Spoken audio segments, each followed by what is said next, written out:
Hello everybody, this is Dr. Bob DeMaria with another episode of Ask Dr. Bob, and I'd like to invite you to join me either in our Westlake, Ohio office or in Naples, Florida practice, or you could contact us online. We could do a consultation with you on the phone or Skype or however the best way for us to connect with you. Question number one, Dr. Bob, is DHEA safe? And yours, the person asking this, who was 29 years old, was low. And the doctor told her not to worry about it. Let me simply tell you this. Here's an imaginary cholesterol, and cholesterol becomes something called pregnenolone, and pregnenolone becomes progesterone. Now, progesterone has to make a choice. Does it make cortisol, or does it go over to make DHEA? What I have found, when you're underneath a lot of stress and your cortisol levels are high, your DHEA will be low. Stress will lower your DHEA. We use a product called 7-ketozyme, 25 milligrams. Next question. How can a person, this is the first time we've ever had this one, lower their ammonia levels?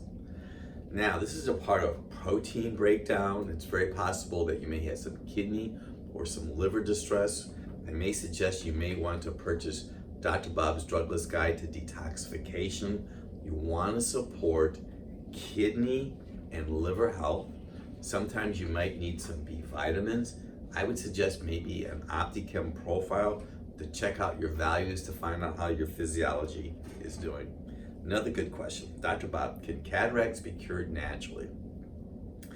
That's kind of like a catch-22. If the cataracts are already there, I'm not saying they can or cannot be reversed. But cataracts are caused by an imbalance of calcium and phosphorus, which too much calcium in relationship to phosphorus.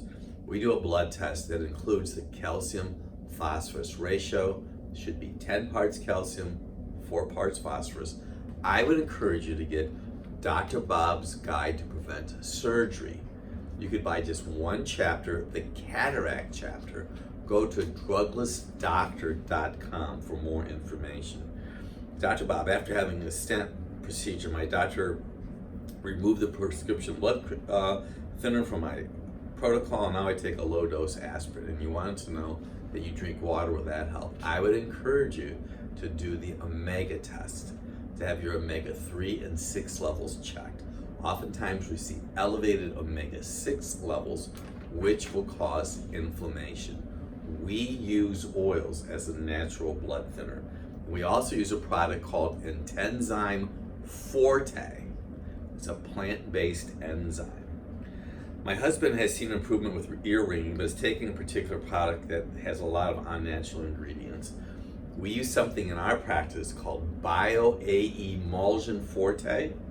It's 12,000 international units of vitamin A per drop. It may help some. Sometimes it's tough with these Ask Dr. Bob's because I'm telling you things that we have seen, but we've had improvement with a emulsion. I personally take 2 drops every day. Dr. Bob, is an A1C of 6.5 pre-diabetic or type 2 diabetes? I'm going to tell you this, you're heading in the wrong direction. So you're going to want to lose weight and manage your blood sugar. And we also have a protocol for that, which is glucobalance, but you just don't want to take a product without changing your lifestyle.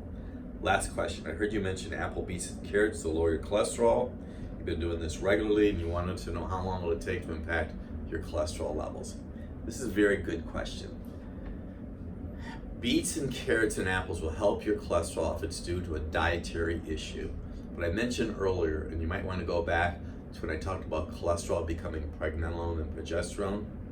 If your cholesterol is elevated because of stress, the beets probably will not help you. So I mentioned that a long time ago about beets and carrots. Yes, beets will help, but it's going to help mostly if you have a dietary issue. And we talk about that in Dr. Bob's Trans Fat Survival Guide. A lot of really tremendous questions. Thank you so much. I'm Dr. Bob DeMaria.